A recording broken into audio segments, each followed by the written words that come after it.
Hi అండి. నేను మెనోరా. Welcome back to my channel. ఈరోజు తొందరగా రుచికరంగా ఉండే రోటి పచ్చడి చేస్తున్నాను. దానికి కావాల్సిన పదార్థాలేంటో చూద్దాము. ముందుగా ఉల్లిగడ్డలు, వెల్లుల్లి, మిర్చి, కొత్తిమీర, చింతపండు ఒక 10 నిమిషాల ముందు నానబెట్టుకోవాలండి. ఉప్పు, రుచికి సరిపడినంత కారం. ముందుగా రోట్లో ఉల్లిగడ్డలని ఇలా కట్ చేసి వేసుకొని దంచుకోవాలండి. నేను కొన్ని కొన్ని వేస్తూ దంచుతున్నాను. ఇది మిక్సీలో వేసి చేసుకునే దానికన్నా ఇట్లా రోట్లో వేసి చేస్తేనే బాగుంటుందండి. మిక్సీలో వేస్తే ఉల్లిగడ్డ మొత్తం పేస్ట్ లాగా అయిపోతుంది కాబట్టి ఇట్లా రోట్లో వేసి దంచుకుంటేనే టేస్ట్ బాగుంటుంది. కొంచెం కొంచెంగా వేసి దంచుతున్నాను. ఇది రైస్లోకైనా, చపాతీలోకైనా, టిఫిన్స్లో కూడా బాగుంటుందండి. త్వరగా అయిపోతుంది. ఇంట్లో కూరగాయలు ఏమీ లేనప్పుడు కూడా తొందరగా చేసుకోవచ్చు. ఇంకా రైస్లో కన్నా రాగి సంకటిలోనికి, జొన్న సంకటిలోనికి చాలా బాగుంటుంది. ఒకసారి ట్రై చేసి చూడండి. ఉల్లిగడ్డలను అలా కచ్చాపచ్చాగా దంచిన తర్వాత నేను మిరపకాయలు వేసి దంచుతున్నాను. ఇక్కడ చూపిస్తున్నట్టు మీరు కూడా ఒకసారి ట్రై చేయండి. రోట్లో వేసి చేస్తేనే బాగుంటుంది.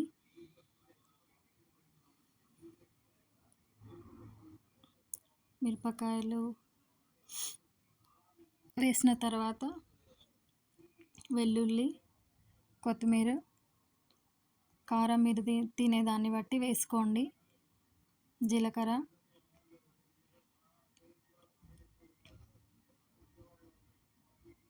ఒక 10 నిమిషాల ముందు నానబెట్టుకుంటే సరిపోతుంది. చింతపండు, నేను ఇక్కడ వాటర్ ఏం వేయట్లేదండి. దాంట్లో ఉన్న వాటరే సరిపోతుంది. రుచికి సరిపడినంత ఉప్పు వేస్తున్నాను.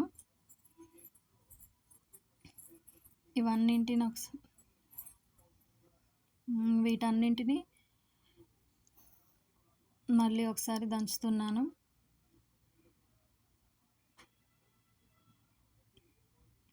అన్నీ మొత్తం కలిసేటట్టు దంచుతున్నాను. దీనికి ఎక్కువ టైం కూడా ఏం పట్టదండి, తొందరగా అయిపోతుంది. ఈ తాలింపు పెట్టుకోకుండా కూడా తినచ్చు.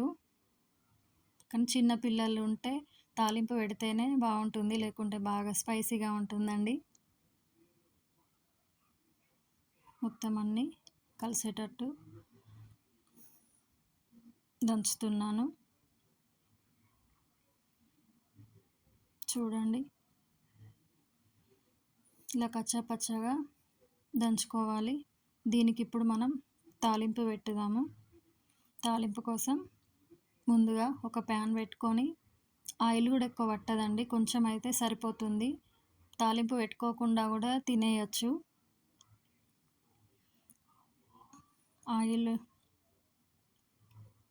వేడైన తర్వాత దాంట్లో శనగపప్పు, మినప్పప్పు వేసుకోవాలి. ఇవి కొంచెం వేగిన తర్వాత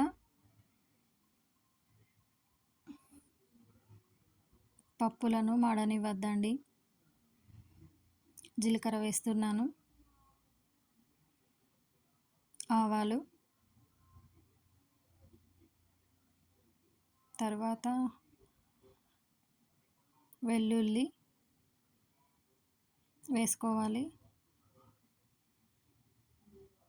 వీటన్నింటినీ వేగనివ్వండి.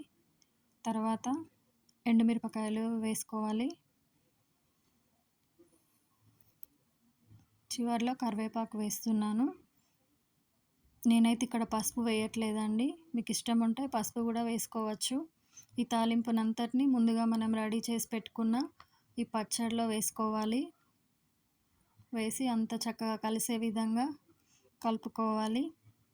అంతే అండి, ఎంతో రుచిగా తొందరగా అయిపోయే ఉల్లిగడ్డ పచ్చడి రెడీ అయింది. ఈ వీడియో గనుక మీకు నచ్చితే సబ్స్క్రైబ్ చేయండి, లైక్ చేయండి, షేర్ చేయండి.